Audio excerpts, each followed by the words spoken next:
Hi, I'm indie fantasy author Melinda Kucsera. Welcome to Fantasy, Lore, and More. I'm your host. And now let's meet our guest. In this episode, our Lindsay Carter is joining me to talk about the first book in her series, Unfamiliar Territory. So tell us about Unfamiliar Territory. What's it about? What are we getting into? And then let's hear an excerpt from the book. All right. Thank you so much for having me on your podcast. Unfamiliar Territory is what I would call a contemporary adventure fantasy.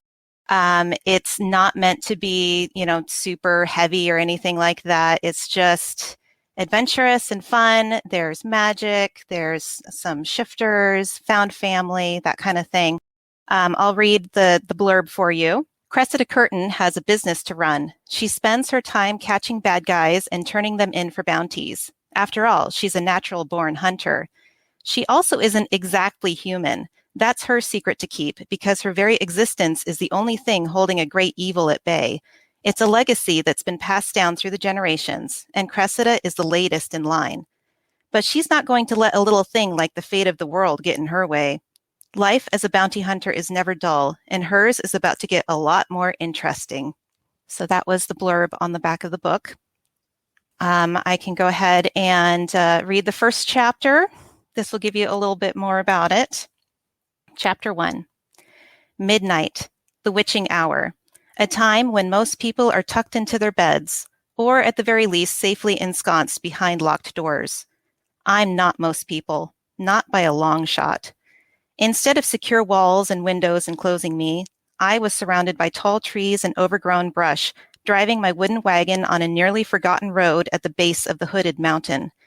The ancient forest, prolific and dense, turned the dusty road into a tunnel, with only a small break far above to allow a fraction of the light from the full moon to enter. The gloominess didn't bother me for a couple of reasons. For starters, I had my lantern hanging on a hook to the left of me, and as it swung slightly with the motion of the wagon, it emitted a warm glow. The other reason was a bit harder to explain. The woods on either side of me were silent, unnaturally so. Having spent a good amount of my life in forests such as this one, I knew I should hear the nocturnal activities of various woodland denizens. Instead of crickets chirping, frogs cheeping, and owls hooting, the only sounds reaching my ears were the muffled clip-clop of Humbert, the aging dapple-gray Percheron horse in front of me, and the creaking of the wagon he pulled. I remained alert in the eerie quiet, keeping all of my senses open and active. And suddenly, I heard it, off to my right, a good half-mile away. A long, low-to-high primitive melody that could only be one thing, the howl of a wolf. It was music to my ears. My companion within the wagon must have heard it too, for the old wooden vessel gave a great lurch to the side, nearly taking two of the wheels off the ground.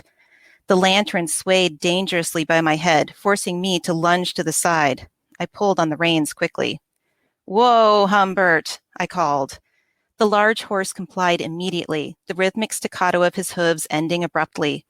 His ears flicked, but he remained placid as usual. Any other horse would have spooked at the sound of the howls, but Humbert wasn't easily spooked, which made him an excellent employee. He was, however, most likely annoyed at working late into the night, so I made a mental note to reward his overtime with extra honeyed oats later. The recently stopped wagon should have been motionless, but now it shuddered violently from side to side.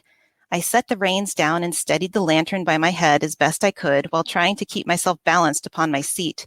I opened the hatch to the interior behind me and surveyed the pitch-black inside. "Calm down, won't you?" I admonished to the darkness within. A low, deep growl answered me. I rolled my eyes in exasperation as I relatched the hatch and got down from the seat. At least my rebuke had worked, because the wagon had stopped rocking. I smoothed out my trousers and vest and quickly stretched my back to work out some kinks that had taken occupancy during the wagon ride. Because I am short, I had to use the step of the wagon to reach my lantern, but once I had it off the hook, I made my way to the rear of the wagon. My wagon was of simple design, basically a box with no windows. I obtained it used, so I'm not sure what its original intent was, but I'm fairly certain it had been a hearse at one time because it was just long enough to store something approximately coffin-sized.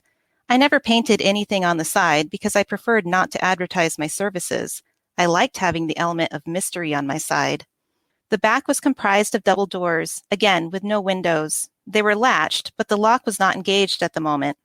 In the alcove above the doors was another lamp hook. It took me standing on the ladder and reaching as far up as I could to hook the lantern upon it, but I had gotten surprisingly good at that maneuver.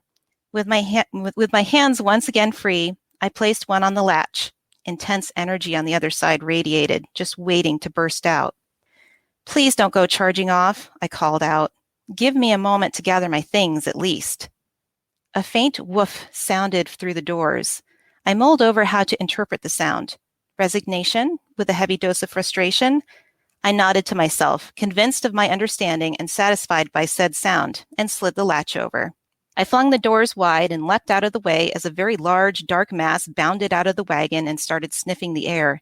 With my companion out of the wagon, I quickly jumped into the open back and, opening the shallow cabinet on the wall, found the silver shackles in their rightful place. I grabbed them, clipped them to my belt, slid back out, and relatched the wagon. While I doubted any thieves were out here, I also locked it. My companion regarded me with impatient yellow eyes while I did this task. He growled again, very low in his throat. This, I knew, was not a threat, despite its intensity, but rather a frustration over having to wait. I ignored him while I slipped the key back into my vest pocket. I was used to his impatience.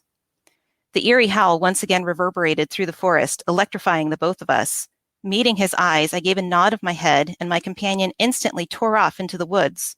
I followed. He, of course, was much faster than me, and I almost instantly lost sight and sound of him. But I wasn't worried.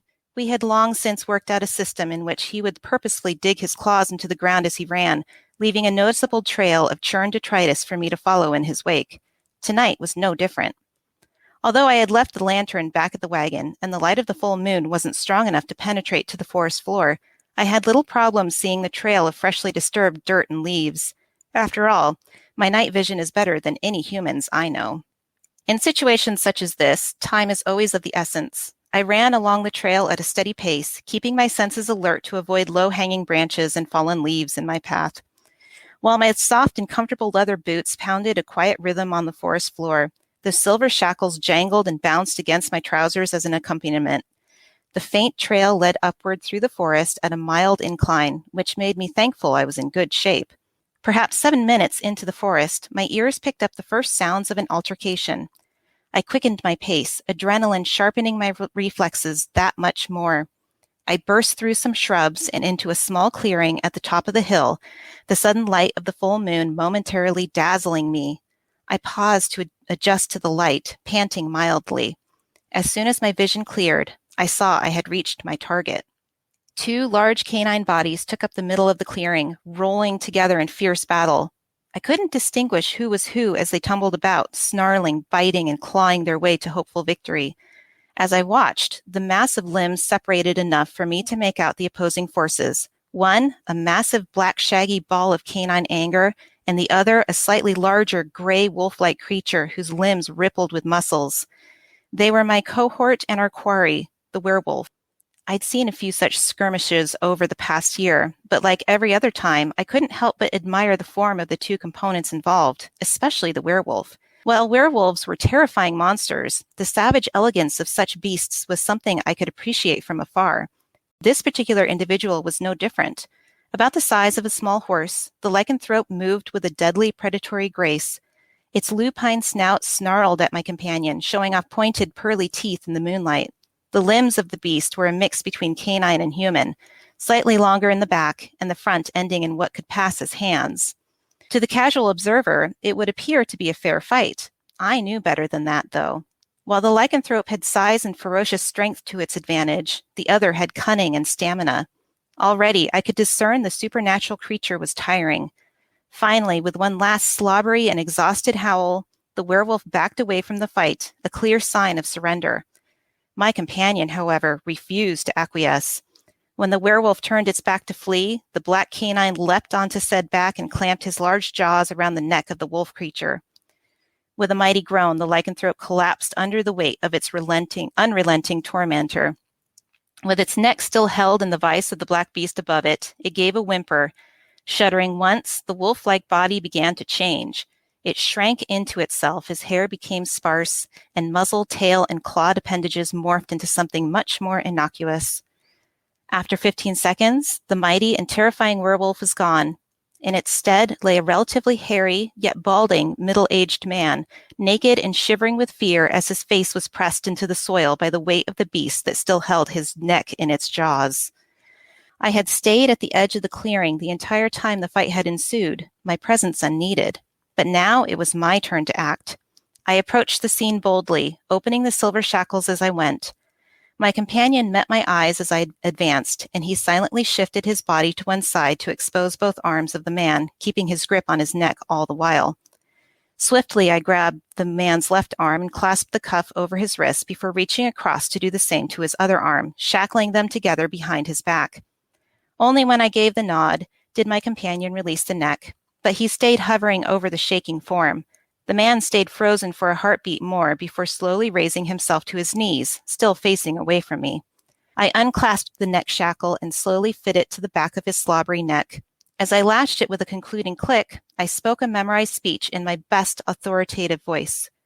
Edward James Collier, you are under arrest for the murders of Jonathan Meyer, Agatha Meyer, Colin Meyer, Lance Dubas, Carlotta Hennessy, and Patricia Vance, and for the wanton destruction of property in the form of 3 separate flocks of sheep and the houses of the Meyer family and the Hennessy family. Upon hearing my statement, the naked man fell forward onto his face and sobbed loudly from his prostrate position. I didn't know, he cried into the dirt. God, please forgive me. I am not God, nor am I one of his agents, Mr. Collier, I responded with harsh glibness. It is not my job to weigh your soul against your actions, but merely to bring you in for others to do so. At this, the hapless man stilled a beat and then craned his neck to the side to look up at me for the first time. He had obviously failed to notice the delicate timbre of my voice during my arrest speech, but it seemed to register with him after my second comment. He stared at me with frank confusion, then, to my amusement, terror. But you are who are you? He shifted his body to one side to get a better look at me. A warning growl came from behind him, and the man froze. More shakily, he asked with a slight whimper, And what is that thing? I get this reaction a lot. We are an unusual pair, after all. I kept my face stern and authoritative, without a hint of the smile that threatened to surface, and drew myself upright. I am Cressida Curtain, professional bounty hunter, Mr. Collier, and this, I gestured behind him with a wave of my hand, is my business partner, Grimm. He is a Leichenhund. Mr. Collier blanched noticeably in the moonlight at the breed's name. I nodded at his reaction. No doubt you thought them a myth, yes? As you can attest, he is very real. And he is still very angry, Mr. Collier, so I would not try any funny business if I were you. As if to authenticate my words, Grimm growled low at the man, showing off his impressive teeth in the moonlight. The captured man flinched again, and I could immediately tell he carried no notions of funny business. This was a beaten man. He cringed and sobbed some more, resting his face on the clearing floor. I knew he wouldn't dream of reverting back to werewolf form, even if the silver shackles hadn't been physically preventing this. Very good, Mr. Collier, I continued. It is my business to deliver you to the Sheriff of Veradale, in which the aforementioned crimes were committed.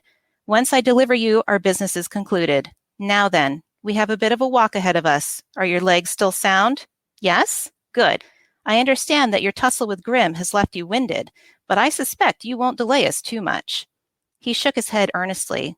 Grimm took 2 steps back to give the man some maneuvering room. Bound as he was, Mr. Collier had lost all of the grace he had possessed with his lycanthropic body. So in the end, I had to grab him under an arm to help hoist him to his bare feet. Once he was steady, I motioned for him to follow my lead. With Grimm bringing up the rear, we began our trek back to the wagon. Just another successful job. Walking downhill with a naked man whose hands were secured behind his back and who did not possess night vision or even calloused feet made the hike back to the wagon a long one indeed. My bounty was a small-statured man, but his recent diet of numerous flocks of sheep and a few people had caused him to bulk out substantially. Twice Edward Collier stumbled on the path, and twice he was saved by my quick reflexes as I turned to catch him as he fell into me. Both times I had to push him by his hairy chest back into an upright position. I found it rather distasteful, what with all the dirt and slobber mashed into his plentiful, wiry chest hairs. To his credit, Mr. Collier did not complain during the journey and even thanked me when I prevented his falling each time. I went slow, mindful of his condition. The night was beginning to take its toll on me, however, and I was very happy when at last I could discern the end of our trek. Funny enough, Mr. Collier did not notice his lack of clothing until we got to the road's edge, which was bathed in the soft light of the wagon's lamp. By this time, I was already on the road, making a beeline for the wagon and eager to be done with this part of the business. I stopped, however, sensing no movement behind me, and turned to see the nude man standing at the edge of the road, trying to hide his genitalia behind a bush and blushing furiously. Even with Grim giving him a subtle nudge with his cold, wet nose on his bare behind, Mr. Collier didn't budge.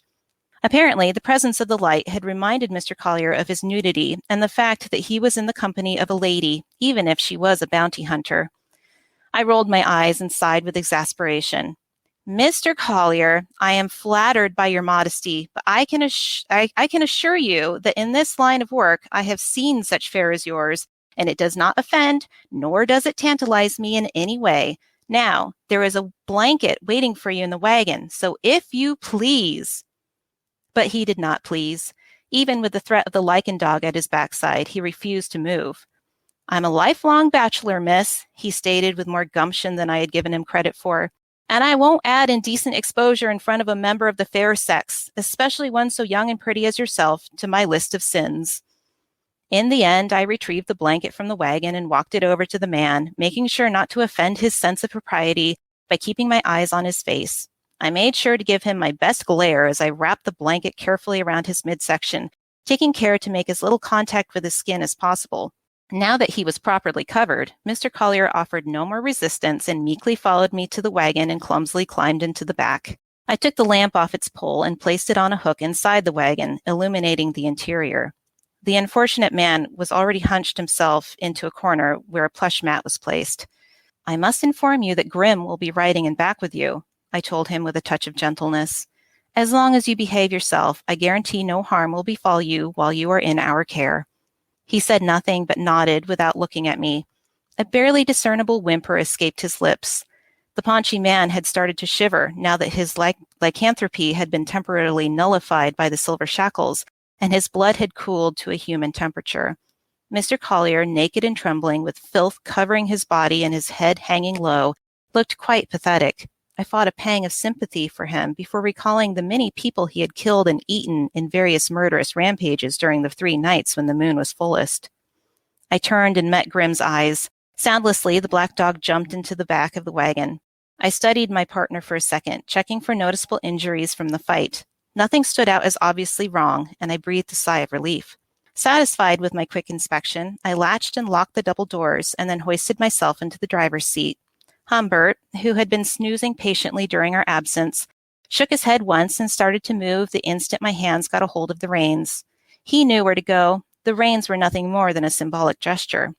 I sighed heavily and leaned back against the wagon, letting my mind wander and my senses relax a bit.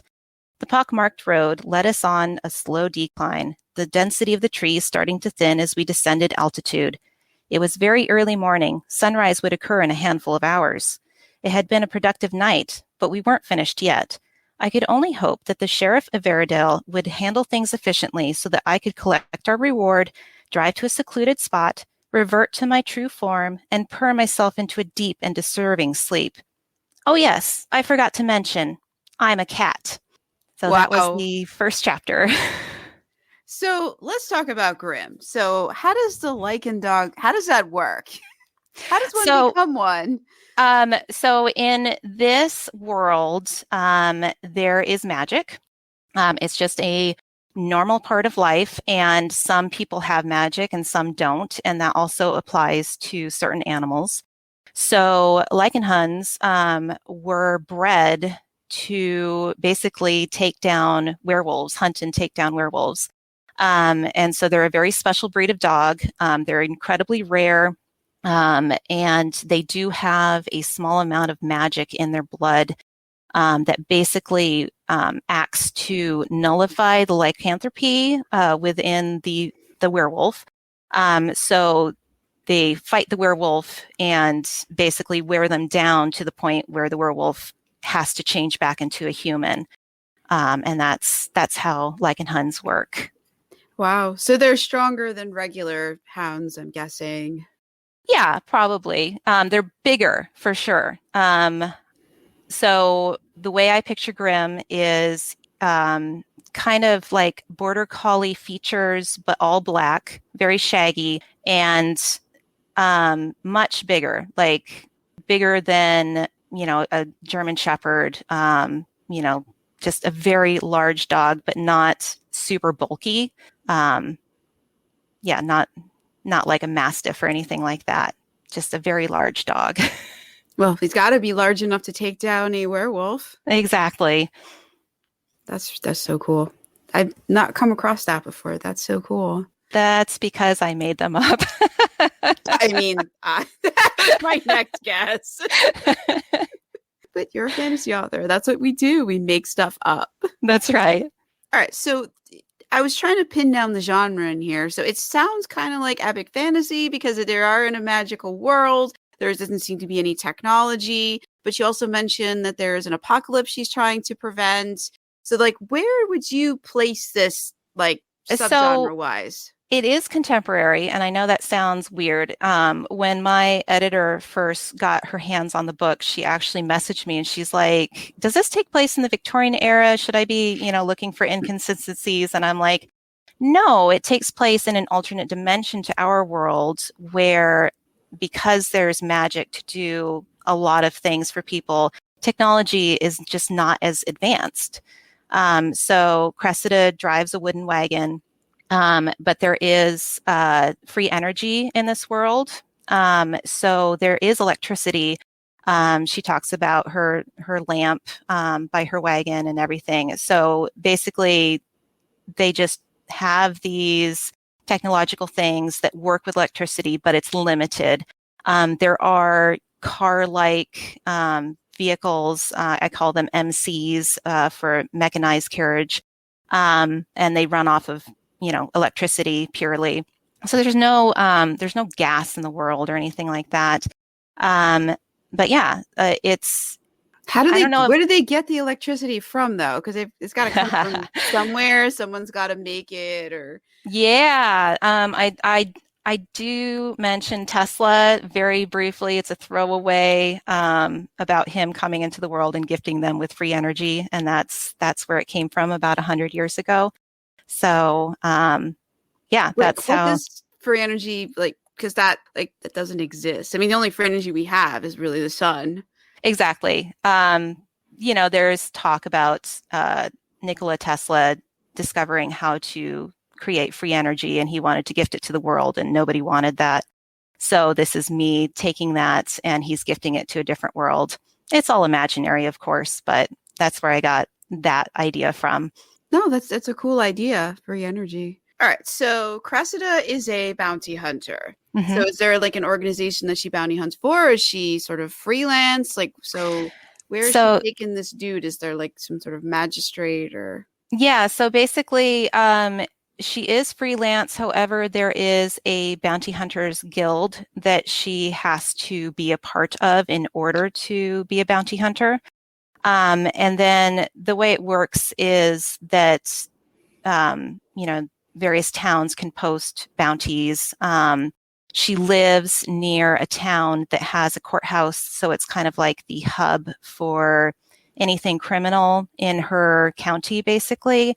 So she can scour the message board outside for new bounties, and then she can talk to the office there to get more information, and then she just goes out and tries to collect the bounty. There's going to be competition because there's other bounty hunters out there, but some of them focus more on mundane criminals and others focus on supernatural criminals. Cressida obviously goes for the supernatural, and they probably pay a little bit higher as well. And then, for instance, this guy, Edward Collier, she's taking to a small town, Verdale, because the sheriff is the one that posted the bounty for him. So she doesn't need to go to the courthouse or anything for that. She's going straight to the source, and he will take it from there, basically. All right. So how is she tracking them? Because obviously they're, you can't go online and look at someone's history Right. or track their credit cards or their cell phone in a world like this. So how does she track them? Is she using magic or depending She on, she tips? relies on, yeah, she does interviews. So she went and talked to the sheriff ahead of time and kind of figured out, okay, this is where this house was, this is where these people were when they were murdered. So she can get an idea of the location based on that. And then Grimm is a huge source of tracking. He's got his nose, which is great for tracking and everything like that. So they kind of work together to pinpoint further where a criminal might be. And part of the book is tracking down her next bounty, and it kind of goes through that a little bit more too. Oh, it's interesting. And now let's get to the bombshell you dropped at the end of the chapter. She's a cat? Let's hear about that. So she is a cat. She's not a human shapeshifter that turns into a cat. She is a cat that turns into a human. And she is incredibly unique in this sense. There are shifters in this world, regular shifters, humans that can turn into various animals. And so she plays off to people who knows that she can shapeshift, that that's what she is. But the truth is that her ancestor was a familiar to a witch. And in this world, familiars are kind of like beings of energy that are drawn to specific magic users. And when they're in this world, they take on more of a real body. And it's always an animal, usually a cat, but it can be like a toad or a rabbit or a dog or something like that. And then they can basically help the witch with their magic use, just amplify it basically. And in the next chapter, it does talk about the history of all that and how this all came to be. But basically, her ancestor was the familiar of an incredibly vile witch that wanted to take over the world, basically. And so they really didn't like each other. And when this witch, her name was Annie Caudle, decided to take a potion to make herself immortal, her familiar basically banished her to another world the minute that she took that potion and stripped her of her powers. And in doing so, lost her familiarness, I guess. She basically became mortal herself. She became a mortal cat, basically, but she could still shift into a human form. And a whole prophecy came of this, where as long as the descendant of this familiar is around, the witch can never return.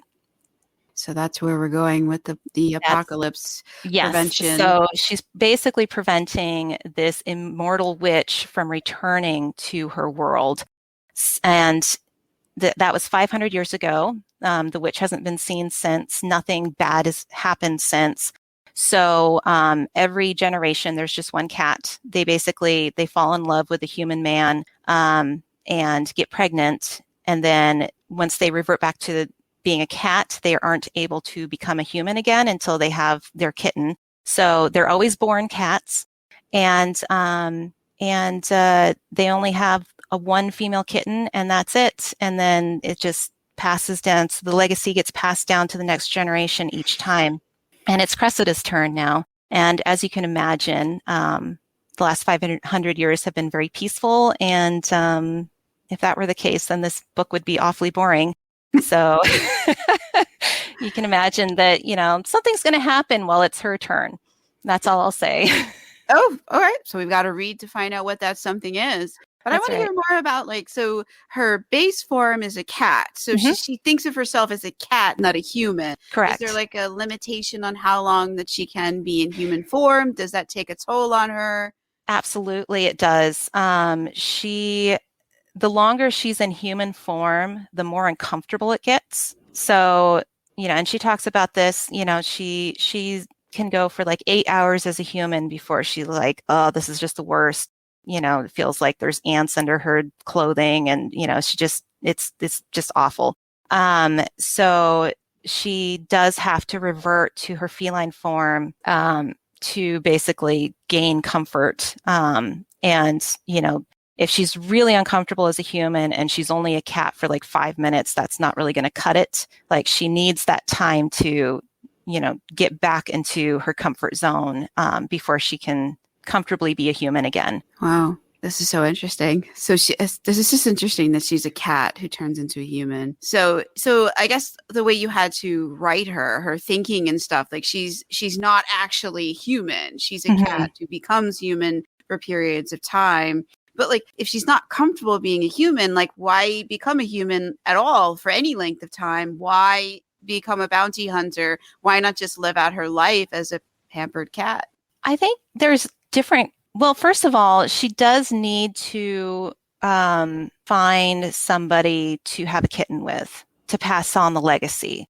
So there's one good reason, but also, there's two different types of cats in my mind. There's the lazy house cat that wants to do nothing but sleep all day. And I have a few of those myself. And then there's the more adventurous type, curious cat that isn't content just to stay in one spot and do nothing. And that's Cressida. Her mom is more of the first type. Her mom has done her bit. She's done with the legacy and she's basically retired and she lives on somebody's farm and hunts mice in the barn as payment, basically. But she hardly ever becomes a human anymore.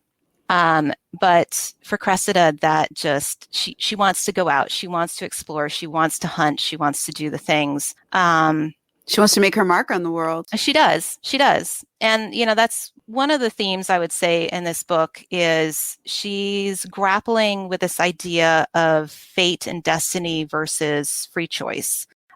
She wants to be a bounty hunter. And, her mom's like, why are you doing this? This is a waste of time. It's dangerous. You don't have to be doing this. You should. And it's uncomfortable because you have to be human for it. Absolutely. Yeah.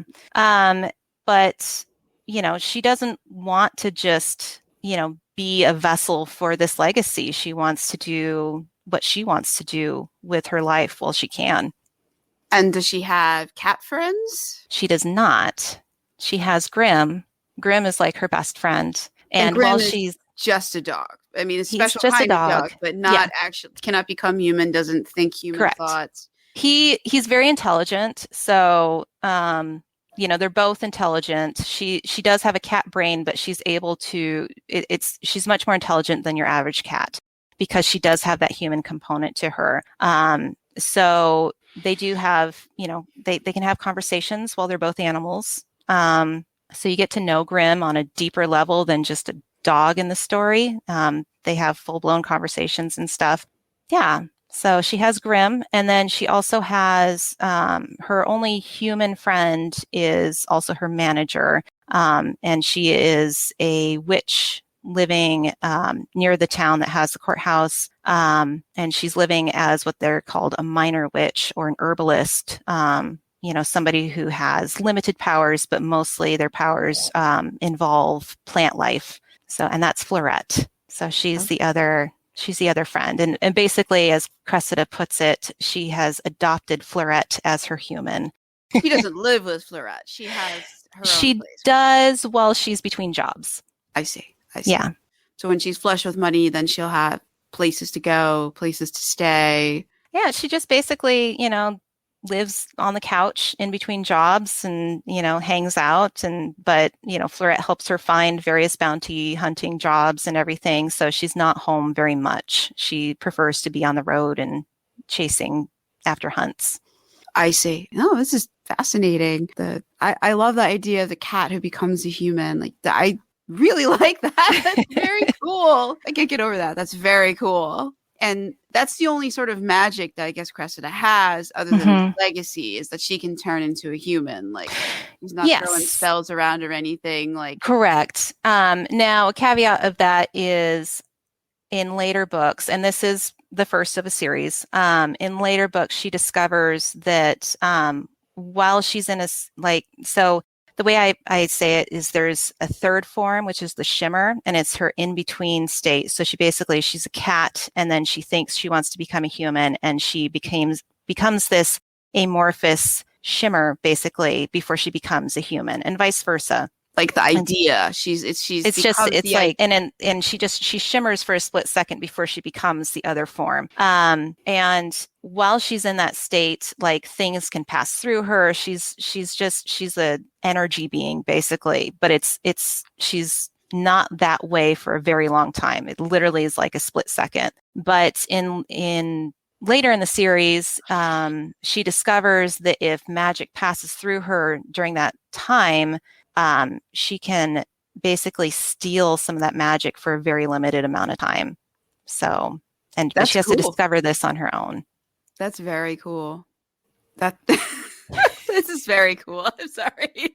No, it's okay. I'm thinking all this through because I'm also a fantasy author. This is just very cool. First book is Unfamiliar Territory. Is the second book out? It is. It's Relative Truths is the second book. And in fact, the third book is dropping on June 8th. So very soon. Nice. Yes. What is the third one called? Chasing Tales. Ooh. Yeah. And you can't tell us what these other two are about because it would spoil the first book. It might. Yeah. Let's just say with the second book, Cressida's young. She's like 2 years old in this book. In cat years, obviously she's an adult, but she's literally 2 years old. And so, she doesn't have a whole lot of experience. She's been bounty hunting for like less than a year at this point. And in the second book, she's exploring relationships, feelings, that kind of thing. So it really is her kind of growing with the series as well and exploring and learning who she is. So the second book does have a little romance. It's not heavy. It's not the main point of the book or anything like that, but she's exploring herself basically. And same with the third. It really doesn't have romance in it. I'm very romance light with this series. But there is I guess, subplot throughout the entire series of her finding true love, because that's what needs to happen in order for her to pass on the legacy eventually. How long can she live? Because you said she's 2 years old in cat years. Yeah. So how does that work? But when she's in a human form, she's an adult. So that's another perk of being a human, is she does not age while she's in her human body. So the longer she stays human, the longer she lives. Otherwise, they would live normal cat years, 17, 18, 19, 20. But because they can spend a good amount of time as a human, they can stretch that out to 40 years or more, depending on how much. Her mom in this book is 14. She had Cressida a little later in life. And then just for the last year or two has stopped being a human practically. And when she becomes human again, Cressida is shocked by how much older her mom looks from the last time that she saw her as a human. So it's a perk. Cats don't really seem to age. Right. Exactly. Not until my oldest cat is 17 and she looked great up until like, I'd say a year ago. Like you would never have known she was that old. And then, like I said, now you would, but it takes them a while to kind of show their age sometimes. That's wild. Is there going to be a fourth book, or is that there is? End? Yes. Oh, okay. And that's the last book. And I'm writing the last chapter of my rough draft right now, not now while I'm talking, but it'll be probably done with the next day or so. So, and I'm really excited. And at the same time, it's like kind of sad. So that'll be out maybe later this year. I'm guessing early 2024 based on, my timeline for the other books, basically. Is there going to be any sort of spin-offs, or the end of Cressida's tale? I think there are going to be spin-offs. I do. A couple of these characters, I've spent a lot of time with them, and like all of a sudden, like their stories start to pop into my head. So I do have some ideas for at least one spinoff of one of the main characters in this book. I also have an idea for not a prequel, but a spinoff that takes place about in the 1890s in the same world, with some not familiar faces, obviously, but people that are hinted at in this series, basically, from the past. So I have an idea for that kind of spinoff as well. That's exciting. Is this your only series that you have out, or do you have other series? This is my first. Yeah. Oh, that's awesome. Unfamiliar Territory was my debut novel. So, and I have ideas for other books that are completely unrelated to the Familiar's Legacy. That's the name of the series, that I might tackle next and then jump back in later on with some spinoffs. That's exciting. Well, maybe we'll have you back with those spinoffs or with Yeah, 4. I'd love to. Yeah, you're always welcome back. This was fun. I'm still thinking about the cat human thing. I'm not doing a great job interviewing because I'm still thinking about the cat human thing. That's such a cool twist. My brain is literally stuck on that. Well, it's funny. I came up with this idea from a dream I had, and it was just a small snippet, just a scene. And I woke up from it and I was just like, oh my gosh, this is perfect. And that's how it came about. So, and in the dream, I was me, but I turned into a cat, and because there was a werewolf in this abandoned bathroom, basically. And I ran out of the bathroom into the woods and found this large black dog and was talking to him and being like, there's a werewolf in the bathroom. And literally I came up with this 4-book series based on that dream alone. What prompted that dream? I have no idea. I have some interesting dreams sometimes. So wow. Oh, yeah. That's a zinger. Yeah. But it's amazing that you got a 4-book series out of it. So I'd say that was an awesome dream. Oh, absolutely. Absolutely. That's fantastic. Yeah. Well, it's been fantastic having you again. This is our Lindsay Carter, and we were talking about her book, Unfamiliar Territory. So, and I'll have all the links in the show notes so you can go and check it out and follow our Lindsay. And thank you for joining me. I'm Melinda Kucsera, an indie fantasy author. And thank you so much to our guests for coming on here. It means so much to me to talk to fellow entrants to the self-published fantasy blog off. This year is number 9. 300 books can enter. 10 will reach the semifinals, and 1 will be crowned the winner.